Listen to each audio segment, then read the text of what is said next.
මේ 31 කියන්නේ විශේෂ කාරණාවක් නිසාවෙන් හැම අවුරුද්දකම කවුරුත් මඟ බලාගෙන ඉන්න දවසක්. ඒ වෙන කිසිවක් නිසා නෙවෙයි. ජනප්‍රිය රූපලාවන්‍ය ශිල්පී චන්දිමාල් ජයසිංහගේ උපන්දින සාදය නිසාවෙන්.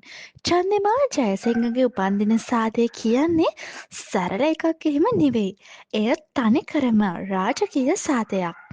මෙවරත් ඒ රාජකීය බව අඩුවක් නැතුව තිබුණා. නමුත් මෙවර එහි යම් සුවිශේෂී අඩුවක් දකින්නට ලැබුණා. ඒ චන්දිමාල්ගේ හොඳම මිතුරිය වන පියුමි හංසමාලි ඊට සහභාගී නොවීම. ගෙවුණු කාලය තුළ ඔවුන් යම් අමනාපයකින් පසුවන බවක් දකින්නට ලැබුණා. ඒත් එක්කම පියුමි මෙවරත් චන්දිමාල්ගේ උපන්දින සාදයට සහභාගී නොවීම විශේෂයෙන් කැපී පෙනුණා.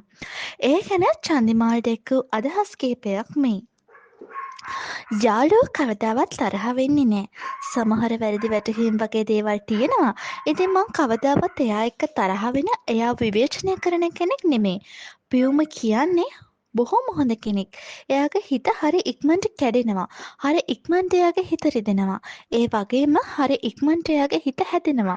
ඉතින් ඒ නිසා මම එයාගේ ජීවිතේ එයාට තියෙන හැම ප්‍රශ්නයක්ම ඉවර වෙලා ආයෙමත් ලබන අවුරුද්දේ මාත් එක්ක මේ රාත්‍රිය ගත කරන්න එන්න ලැබෙන්න කියලා ඇයට ආරාධනා කරනවා.